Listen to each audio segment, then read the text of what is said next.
Paz do Senhor Jesus, seja bem-vindo ao meu canal, eu me chamo Josué. Hoje nós estamos aqui para a nossa quinta aula da lição dos adultos, o Lamento de Jó. Essa lição onde o tema nós já temos tratado aqui, sobre a introdução do livro, sobre o personagem de Jó, sobre Jó e Satanás. Então, de um modo geral, essa lição ela é muito boa, muito abençoadora. A fragilidade humana e a soberania divina, o sofrimento e a restauração de Jó. Hoje, especificamente, nós vamos estar falando sobre o lamento de Jó. Antes de iniciarmos a nossa aula, eu já quero aproveitar aqui para fazer os avisos.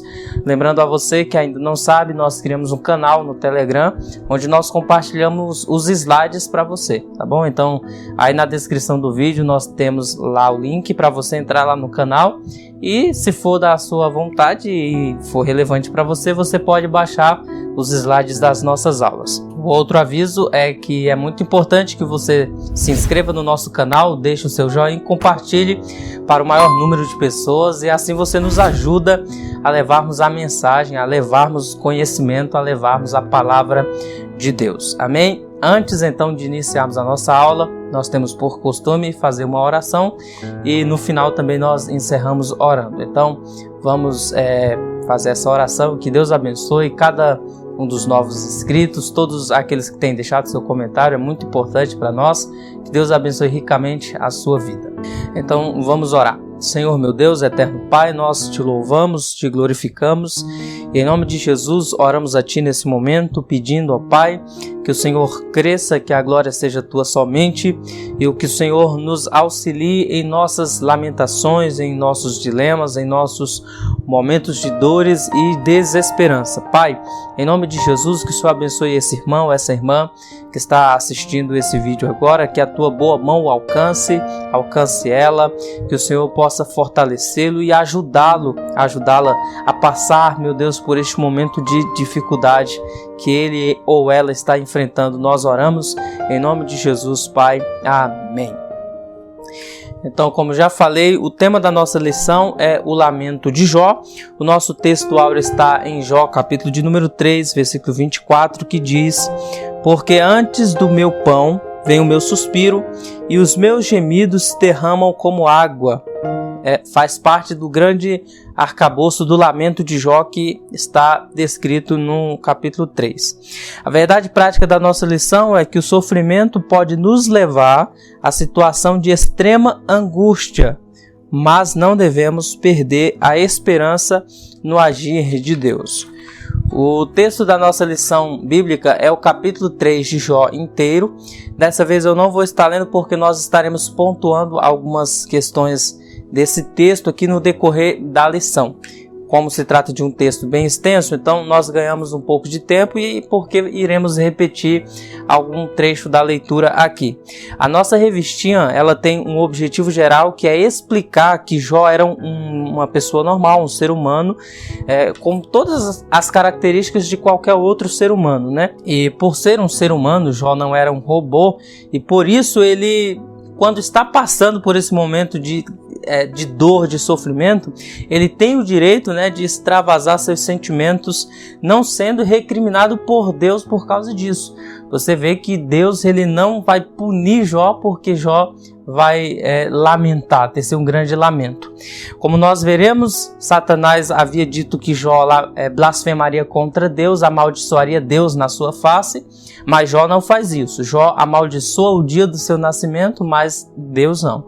Jó ele não consegue atribuir a Deus a maldade, a dor, o sofrimento, no sentido em que ele venha a blasfemar de Deus. Então, Jó ele permanece fiel mesmo nas últimas consequências.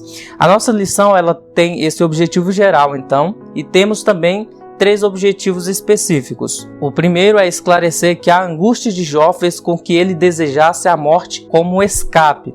Jó via na morte uma fuga para o sofrimento. Em segundo lugar, aclarar ou esclarecer que o desejo de Jó em ser como um aborto, Jó ele preferia que no seu nascimento ele não tivesse vivido, ele tivesse morrido por causa do sofrimento. E pontuar que Jó representa os que, em situação desesperadora, não vê nenhuma luz no final do túnel. A pessoa que chega ao ponto de desejar a morte ou desejar não ter nascido é porque a pessoa não vê mais esperança, não vê mais nenhuma luz no final do túnel. Mas como nós veremos aqui, Deus ele é poderoso em nos dar, às vezes, não sempre aquilo que nós pedimos, mas aquilo que precisamos. Pode ter certeza que talvez na sua caminhada, no seu dia a dia, nos seus dilemas e momentos de provações, você vai pedir algumas coisas para Deus que você não vai receber, porque nós não temos a sabedoria de Deus para pedir aquilo que é útil, que é de valor espiritual. Mas pode escrever isso no teu coração, que por mais que Deus não te dê aquilo que você pede, Deus ele te dará sempre aquilo que você precisa para superar o medo, aquilo que você precisa para superar a dor, porque Deus ele é Pai, ele cuida de nós nos mais íntimos detalhes. Amém? Então, a introdução da nossa aula, ela vai girar basicamente em torno dessas três verdades. Em primeiro lugar, porque nasci. Em segundo lugar, porque não nasci morto. E em terceiro lugar, porque continuo vivendo. Nessa lição, veremos a reação humana diante do sofrimento. E a questão não é o fato de nós sofrermos ou não. Iremos passar por um momento de dificuldades. Mas o que é relevante é como nós passamos por esse sofrimento. Na perspectiva de Jó, se Deus é o autor da vida, ele deveria ser o autor da sua morte. E a isso ele clama. Ou seja, por mais que Jó ele está passando por um grande momento de dificuldade, por mais que ele está querendo o fim da sua vida, ele não tira a própria vida. Ele clama a Deus para que tire a sua vida, porque Deus é o autor da vida. Tudo bem? Então, o índice de pessoas que em momento de extremo estresse, agonia, angústia, procura dar cabo da própria vida, olhando para Jó, nós vamos ter esperança e a convicção de que Deus é o autor da vida. E se Deus é o autor da vida, então nós não podemos dar cabo da nossa própria vida. Deus, ele estabeleceu o nosso nascimento, como o próprio Jó vai dizer, e ele é responsável também para encerrar a nossa vida. Nós não sabemos como que a nossa história vai acabar. É interessante, porque Jó não leu o livro de Jó, como nós vimos em lições passadas. Então ele não vê como que a história dele vai terminar. Por isso, no trajeto da dor e do sofrimento, ele lamenta, ele tece palavras assim que parece loucura, mas é uma profundidade, ele está tirando aquelas palavras do fundo da alma dele. E Deus, ele é tão amoroso porque ele nos ouve. E mesmo que as nossas palavras não sejam palavras de sabedoria no momento da lamentação, Deus mesmo assim nos compreende. Por isso que o Espírito Santo cumpre esse papel maravilhoso, como Paulo vai dizer, que ele intercede por nós porque não sabemos orar como convém. Então, as nossas palavras, elas são interpretadas pelo Espírito Santo. Às vezes nós oramos dizendo que queremos parar, queremos desistir, mas na verdade o Espírito Santo sabe aquilo que precisamos. Basicamente isso é o que vai se tratar a nossa lição de hoje. Então vamos para o nosso primeiro tópico, o primeiro lamento de Jó, porque nasci, está no início do capítulo 3. Em primeiro lugar, Jó não amaldiçoa a Deus, ele amaldiçoa o dia do seu nascimento. Porque de alguma forma Jó entendia que por mais que ele estivesse sofrendo, ele não via a adoração a Deus como uma adoração circunstancial, ou seja, Jó ele era um adorador por excelência. Ele não é fiel a Deus e ele não bendiz a Deus por causa das benesses da sua vida. Por isso que ele não vai atribuir a Deus e não vai amaldiçoar a Deus o seu sofrimento. Então ele entende que o sofrimento faz parte da vida, faz parte do ciclo da natureza, ele só não entende o porquê que ele está passando tudo aquilo, mas ele não vai amaldiçoar a Deus. Ou seja, a prova aqui no caso de Jó fez brotar uma característica sublime, uma qualidade maravilhosa que é a qualidade do verdadeiro adorador. O verdadeiro adorador não se revela dentro de um templo, se revela no momento de circunstâncias adversas. Em segundo lugar, em momento algum Jó fala de dar cabo da própria vida. A lamentação pelo nascimento proferida por Jó não é uma apologia ao suicídio, nem à eutanásia, né? É uma declaração de um homem cujo sofrimento era tão intenso que ele desejou jamais ter nascido. Jó desejou jamais ter nascido. Isso não quer dizer que ele está aprovando aqui, né, o final da vida de um infante, não é isso. Ele está dizendo que seria melhor diante do sofrimento dele que ele não tivesse nascido. É um pensamento lógico. E em terceiro lugar, nós podemos notar que a dor nos faz esquecer as alegrias do passado e olhar somente para o futuro sem esperança. Jó se esqueceu, por exemplo, que era um homem muito importante do Oriente, a Bíblia chega a chamá-lo de o homem mais importante do Oriente e que tinha uma família abençoada e muitos privilégios. Então, diante do sofrimento, da dor e da angústia, a mente de Jó ela foi bloqueada para lembrar-se dos prazeres, das glórias, das benesses, dos benefícios que Deus havia lhe feito. E assim também é conosco. Quando nós estamos passando por momentos de dificuldades, nós temos a tendência de esquecer que Deus já nos fez coisas maravilhosas. Às vezes nós lamentamos a perda de um emprego, mas esquecemos que temos todos os membros do nosso corpo.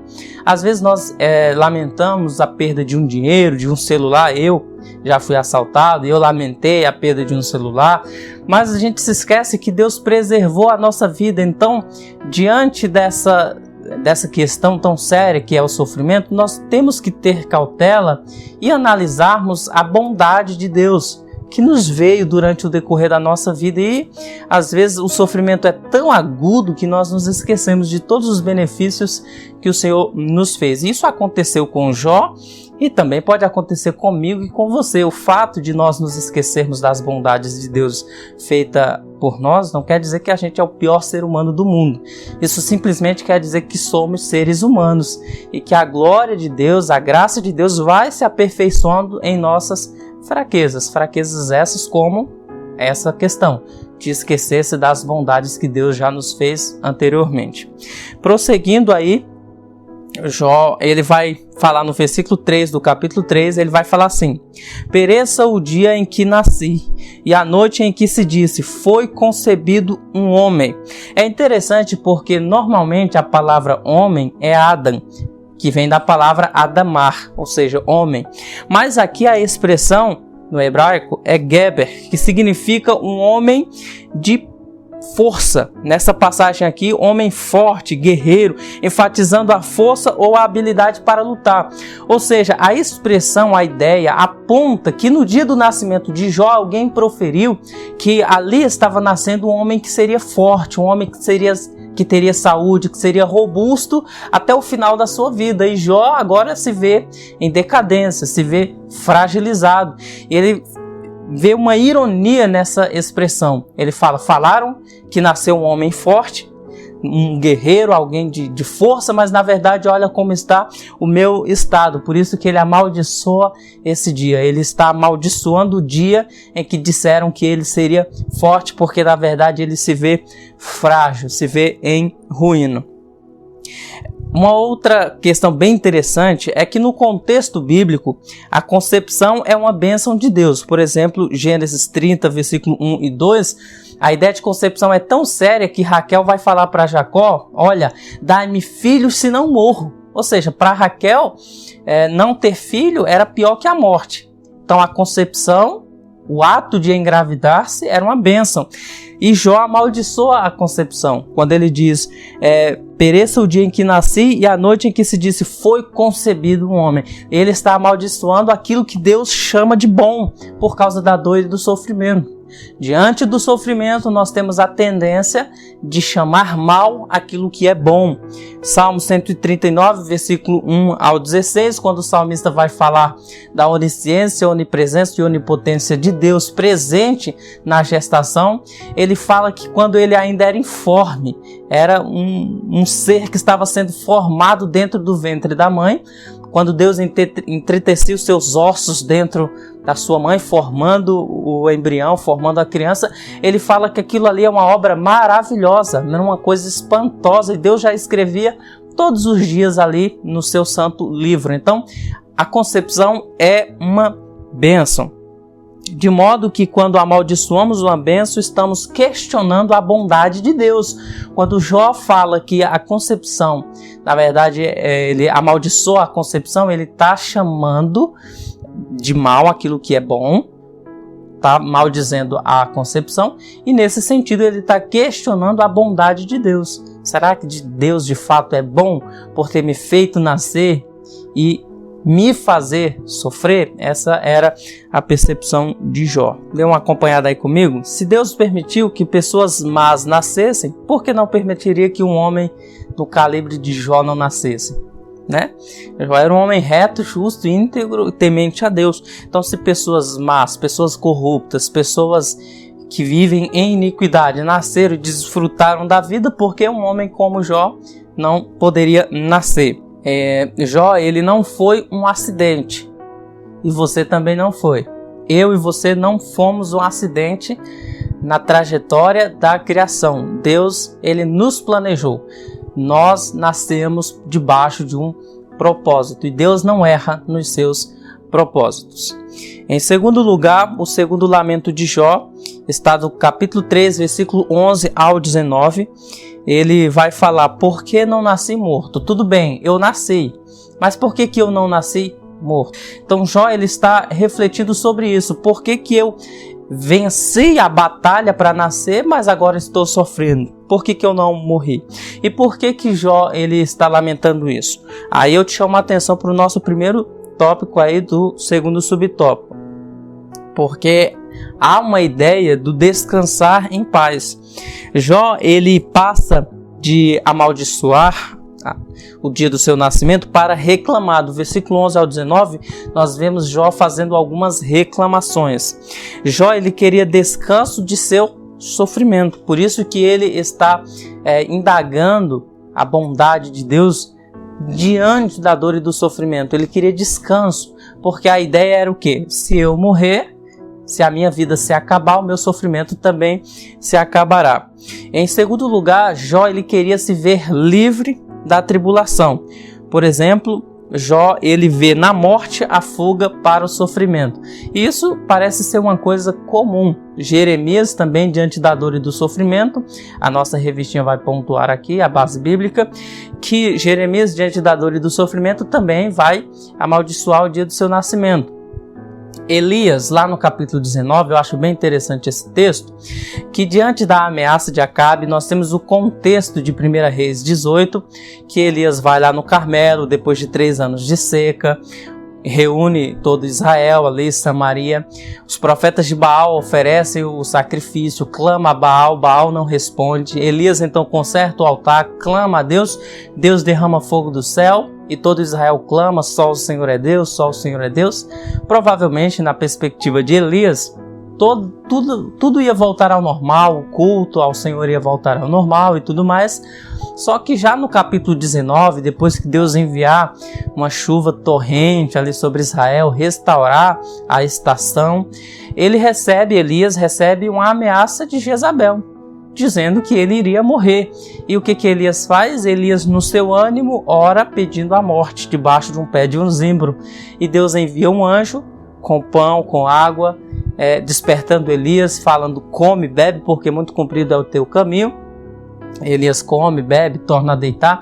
Isso se repete por algumas vezes até que Elias vai lá na caverna e Deus torna a chamar Elias, restaurando Elias. O que eu quero chamar a atenção é que Elias, no momento de desesperança, ele pede a morte. No seu ânimo pediu a morte, mas Deus não dá aquilo que Elias pediu.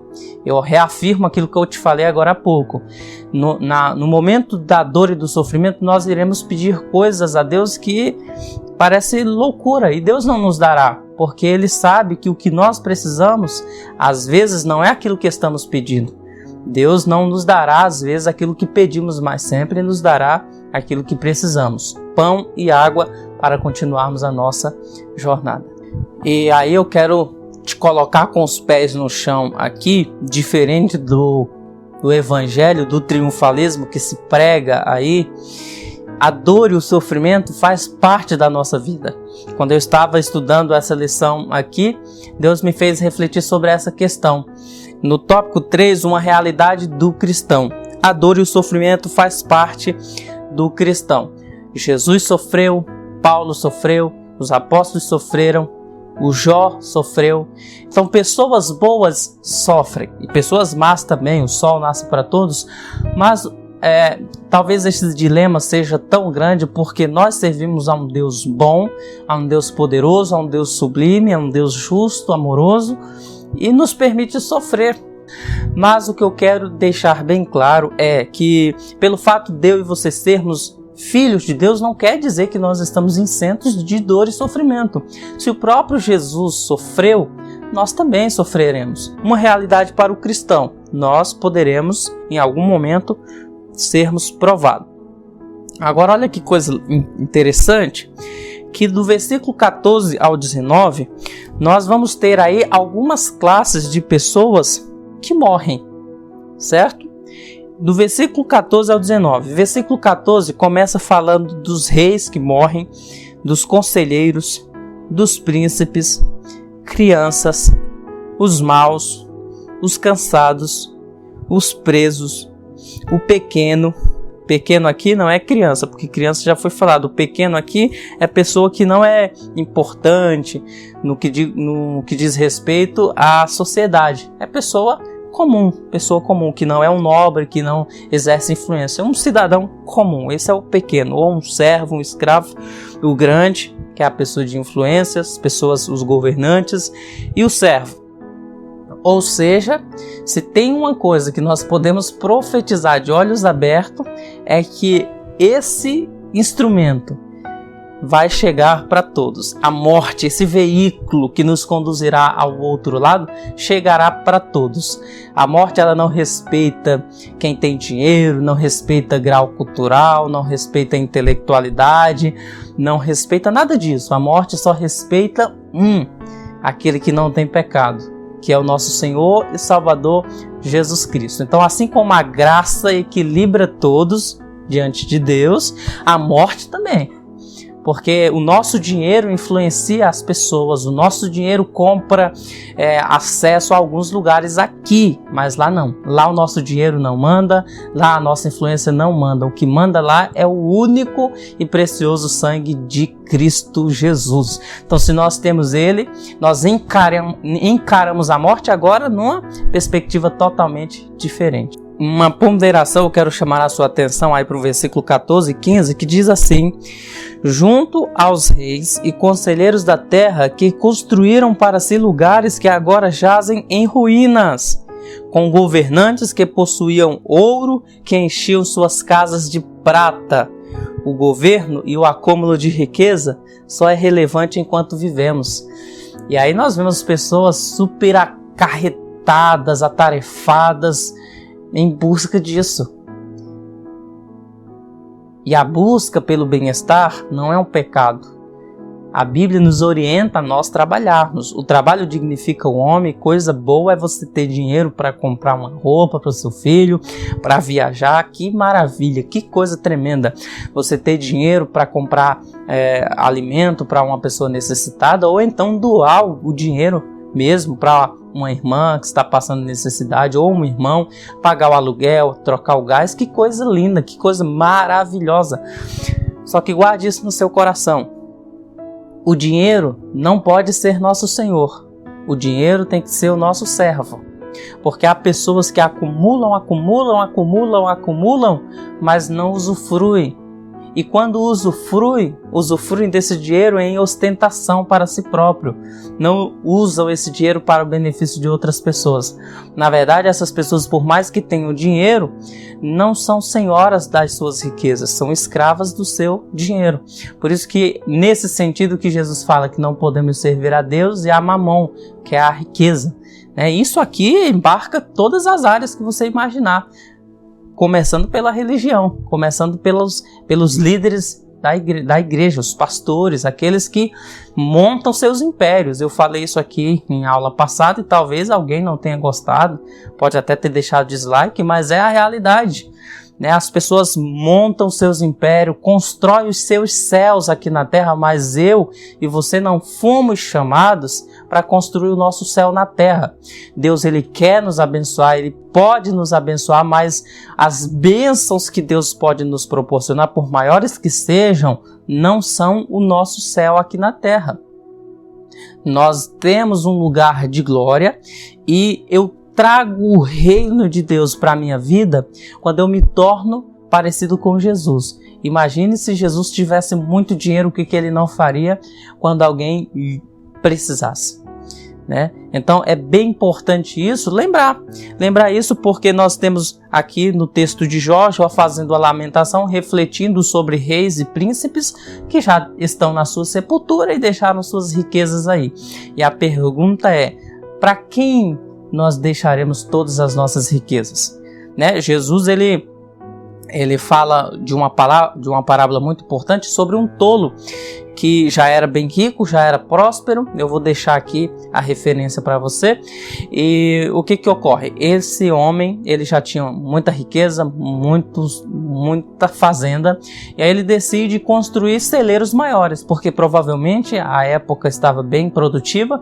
E ele fala assim, quer saber? Eu vou derrubar esses celeiros, vou construir outros maiores, vou juntar mantimento dentro do celeiro, e então depois que eu estiver bem próspero, eu direi à minha alma, come, bebe, descansa e goza. E aí Jesus chama aquele homem de tolo, porque neste dia te pedirão a tua alma, e o que tens para quem será? Ou seja, essa expressão para quem será indica que aquele homem nem família tinha constituído, ou seja, ia deixar toda aquela riqueza para o governo, nem família deixou para administrar suas riquezas. A outra lição é que o homem ajuntava riqueza achando que tinha controle sobre a sua alma. A nossa alma não está no nosso controle. Eu não tenho a agenda do dia da minha morte, senão seria muito bom, né? Eu viveria uma vida e aí nos 45 do segundo tempo eu daria um jeitinho ali, um jeitinho brasileiro. Mas no que diz respeito à salvação, nós não podemos dar esse jeitinho, nunca poderemos dar. Então é muito importante que nós tenhamos equilíbrio para saber que Deus é o Deus da provisão, mas que essas provisões não podem nos roubar de Deus. Olha o que Matthew Henry fala aí, primeiro versículo 17 de Jó 3, diz assim, ali os maus cessam de perturbar, olha que coisa gloriosa, e ali repousam os cansados. Matthew Henry diz assim, quando os perseguidores morrem, não podem mais perseguir. Seu ódio e a sua inveja então perecerão. Herodes havia atormentado a igreja, mas quando se tornou uma presa para os vermes, parou de causar problemas. Então é uma verdade aqui, que as pessoas más, elas só mantêm a sua maldade enquanto vivem. E aí depois que morrem, aí chega o dia do juízo, certo? É o dia da cobrança. Tem gente que passa batido. Algumas questões são tratadas em vida ainda, mas outras passará pelo tribunal de Cristo. E aí o negócio vai pegar. Terceiro e último lamento de Jó, do capítulo 3, versículo 20 ao 26. A grande pergunta é, vale a pena viver? E é a pergunta que eu te faço, vale a pena viver? Olha o que Jó fala em Jó 3:20. Porque se dá luz ao miserável e vida aos amargurados de ânimo. É interessante que essa palavra dar a luz já traz uma conotação positiva. A mulher está dando a luz, ou seja, a luz é sinônimo de vida. Jó parte de algo positivo para o negativo. Quando nós estamos em aflição, nós conseguimos fazer essa proeza, né? Partir da luz para as trevas. A palavra aí, para o miserável, que Jó usa no hebraico aí, é amel, que significa trabalhador, sofredor, miserável, né? Aqui não significa apenas perda de recursos, mas também alguém que perde suas forças ou saúde. Para Jó, a vida tinha se tornado intolerável. Se nossa existência se limita ao aqui e agora, o sofrimento se torna insuportável. Se temos uma esperança de uma vida além túmulo, temos esperança para suportarmos as tribulações. Ou seja, Jó ele estava definhando e aí ele pergunta: qual é o propósito da minha vida? Já estou velho, minhas forças já se esvão, minha saúde já está indo embora, então qual o propósito da minha existência? Não vale a pena permanecer vivendo assim, eu prefiro morrer.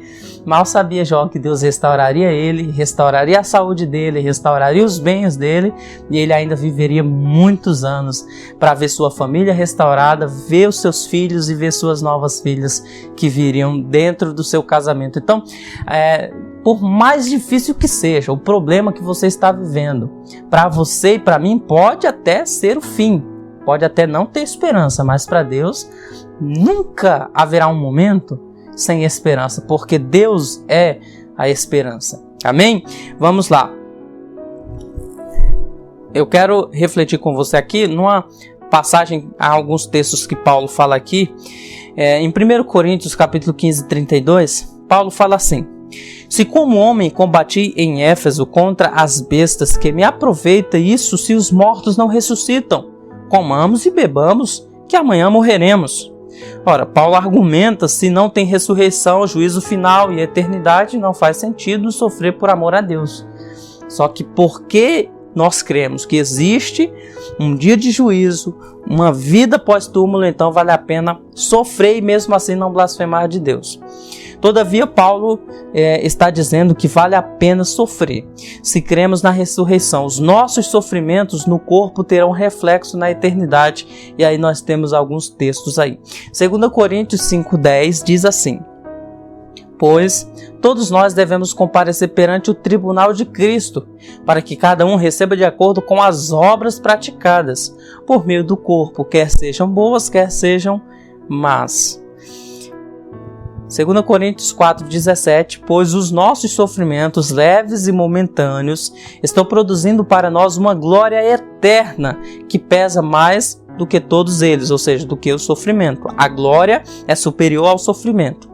Verso 18, assim fixamos os olhos não naquilo que se vê, ou seja, as nossas riquezas que se esvaiam, a nossa saúde, o emprego, o tempo, a sociedade, mas no que não se vê. Pois o que se vê é transitório, ou seja, passa, a terra passa, os céus passam, mas a palavra de Deus não. Mas o que não se vê é eterno. Gente, olha que coisa gloriosa.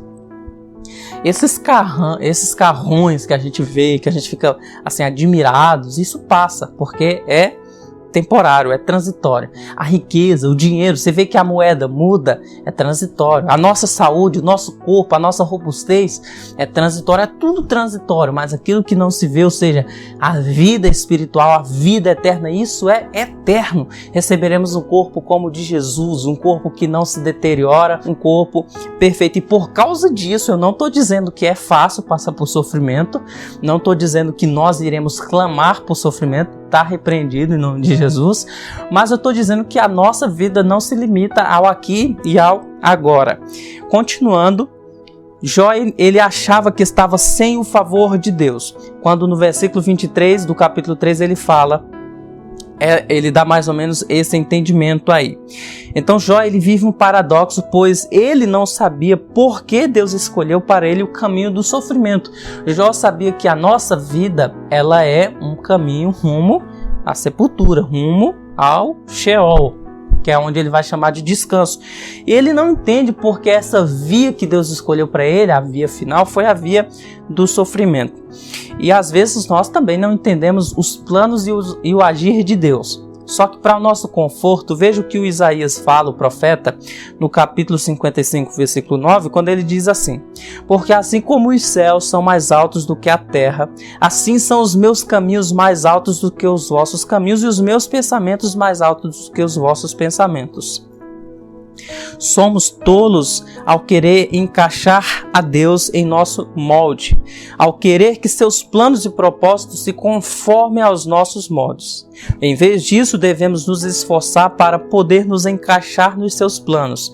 Comentário da Bíblia Diário de Viver, espanhol, a versão espanhola. Então é interessante porque às vezes nós queremos amoldar Deus dentro do nosso plano. E o comentário da Bíblia Diário de Viver vai dizer que não. Deus ele não vai se amoldar aos meus planos. Somos nós que temos que nos amoldar ao plano de Deus, porque o plano de Deus sempre é melhor. Olha o que o C.S. Lewis fala sobre o sofrimento. Ele fala assim, que o sofrimento insiste em ser notado. Deus sussurra em nossos prazeres, ou seja, geralmente quando estamos vivendo momentos de lazer, nós mal ouvimos Deus. Então Deus sussurra nos nossos prazeres, fala em nossa consciência quando nós estamos normalmente refletindo, mas grita em nosso sofrimento. Ele continua dizendo que o sofrimento é o megafone para despertar um mundo surdo. Todas as pessoas, você já viu? Fazem até uns memes, né? Que o ateu, na hora que está na dor, ele fala assim, ai meu Deus. Porque a dor, ela tem o poder de fazer isso, de você clamar por alguém que é superior. Né? Então é muito importante isso. C.S. Lewis, ele, de forma poética, ele sintetiza isso aqui perfeitamente. Ainda falando sobre uma questão muito gloriosa, que a dor e o sofrimento, ela traz para nós um caminho de sabedoria e maturidade. Por mais que isso seja estranho e difícil de engolir, mas é o que a Bíblia nos ensina. Durante a tormenta, Deus trabalha em nós. Geralmente nós gostamos que durante a tormenta Deus trabalhe por nós. Ele também faz isso. Isaías 43 vai falar isso. Quando passares pelas águas, pelo fogo, pelos rios, eu estarei contigo. Então Deus trabalha a nosso favor. Mas mais importante do que Deus trabalhar ao nosso favor é Deus trabalhar em nós. Salmo 107, 29, a Bíblia diz que o Senhor faz cessar a tormenta e acalmam-se as ondas. 1 Pedro, olha que texto lindo, capítulo 1, versículo 7, diz assim, para que a prova da vossa fé, muito mais preciosa do que o ouro que perece e é provado pelo fogo, se ache em louvor, honra, glória na revelação de Jesus Cristo. Olha que coisa linda. O resultado da nossa fé.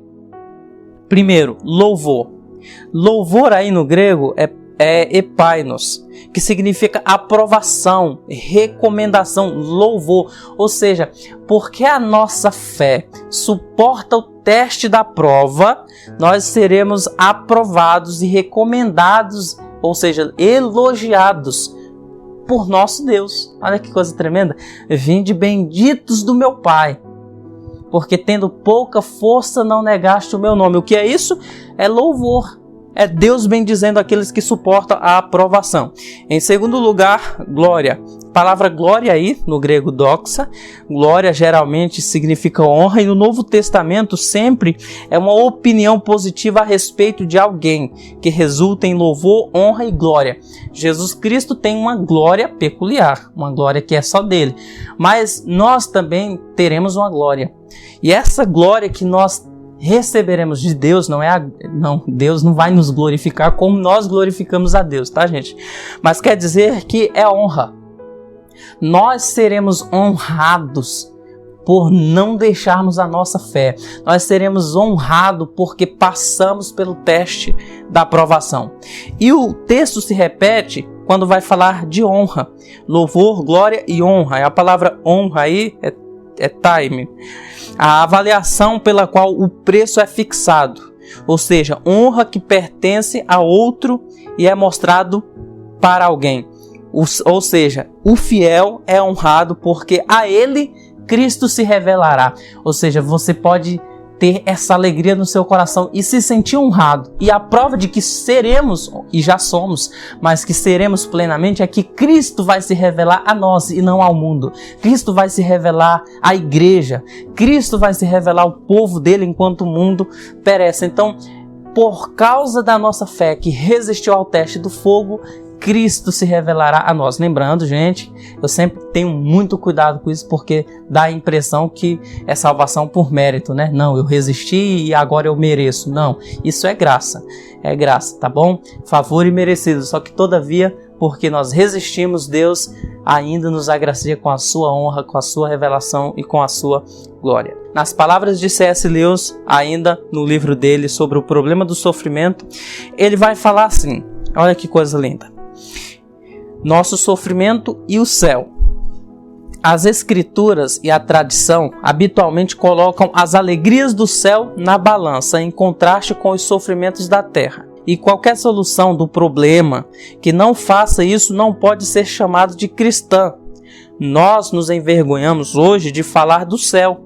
Temos medo que zombem de nós e de que nos digam que estamos tentando escapar da tarefa de fazer um mundo feliz aqui e agora, envolvendo-nos em sonhos de um mundo feliz em outro lugar. Lewis ainda continua dizendo: temos também medo de que o céu seja um suborno e que, se fizermos dele o nosso alvo, não mais poderemos mostrar-nos desinteressados. Mas não é assim. O céu nada oferece que possa tentar, olha isso, uma alma mercenária. Logo, é seguro dizer aos puros de coração que eles verão a Deus, pois somente os puros querem vê-lo. Glória a Deus. Que fantástico, né? Não preciso nem falar nada, porque isso aqui já deixa assim, a gente admirado com a sabedoria de C.S. Lewis. Então, diante da dor e do sofrimento, nós vemos Jó se lamentando, abrindo a alma, rasgando o coração e lamentando, contando o seu lamento a Deus, e aí vai desencadear numa cadeia de discurso entre Jó e seus amigos, como a gente vai ver semana que vem, um dos lamentos, uma filosofia, uma teologia de um dos amigos de Jó, e Deus vai se revelar só lá no final. Então, basicamente hoje, a nossa aula foi falar sobre o lamento de Jó e pontuar as questões do sofrimento, sempre trazendo uma aplicação prática aqui para a nossa vida. E agora nós vamos fazer a leitura da nossa conclusão da nossa aula. Nessa lição vimos o dilema de Jó. Desconhecendo a razão das adversidades que se abateram sobre ele, o patriarca não negou Deus nem o amaldiçoou. Todavia, ele expôs toda a sua humanidade de forma que o leitor, que apenas o contempla, sem contudo participar de seu drama, tem dificuldade de entender seu lamento, principalmente quando ele se dirige a Deus. É o lamento de um corpo ferido e de uma alma, que mesmo amando a Deus, se derrama em angústia. E que nós possamos, então, gente, diante da nossa dor e do sofrimento, lamentar, mas não lamentar em rede social, não lamentar para o vizinho da esquerda, da direita, porque eles não irão resolver o nosso problema. Eu te aconselho a fazer o que Jó fez. Diante da dor e do sofrimento, por mais que os amigos estejam ali, eu acredito que esse lamento foi um lamento dirigido a Deus. E que nós possamos fazer a mesma coisa. Dobrar o nosso joelho. Eu não sei onde você está vendo esse vídeo, mas por maior que seja o seu dilema e problema, leve a sua lamentação, a sua angústia diante de Deus, como Pedro fala, lançando sobre ele toda a vossa ansiedade, porque ele tem cuidado de vós. O que eu quero falar para você, encerrando a nossa aula de hoje, é que Deus tem cuidado de você. Nós só estamos de pé por causa da graça de Deus. Então não desista. Por mais que seja difícil, não desista da sua vida. Porque Deus não desistiu. Se Deus tivesse desistido da sua vida, Ele já tinha tirado. Mas se Deus está permitindo que você viva, se Deus está permitindo que você veja esse vídeo, é porque Ele não desistiu de você. Você está proibido e proibida de também desistir da sua vida. Amém? Guarde essa palavra no seu coração. Não se esqueça de conferir se você é inscrito.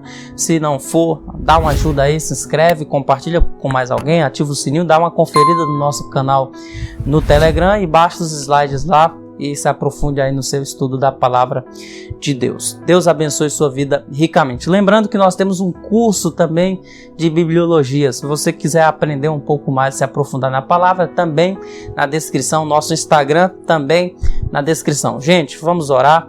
Que Deus abençoe sua vida ricamente. Senhor Deus, eterno Pai, em nome de Jesus, nós te louvamos, glorificamos ao teu nome pelo privilégio de estarmos aqui mais uma vez falando da tua palavra e refletindo, Senhor, sobre o dilema, o lamento, a dor, a angústia, o sofrimento de Jó. Mas que, como C.S. Lewis diz, meu Deus, que diante da dor nós possamos ouvir não o grito do sofrimento, mas a tua voz de amor, a tua voz que nos fala, a tua voz que nos consola. Pai, em nome de Jesus, eu não sei como está o coração desse irmão, dessa irmã que está vendo esse vídeo, talvez até pensando em desistir da vida, mas que o Senhor o alcance, que a tua mão vá sobre ele, confortando, que a tua mão vá sobre ela, trazendo esperança. E que ele, meu Deus, com a ajuda do teu Espírito, desista, meu Deus, de desistir da vida. Nós oramos em nome de Jesus. E que em tudo e em todos o Senhor seja glorificado para todo sempre. Amém. Um beijo fraterno no seu coração. Até o nosso próximo encontro. Deus abençoe. Tchau, tchau.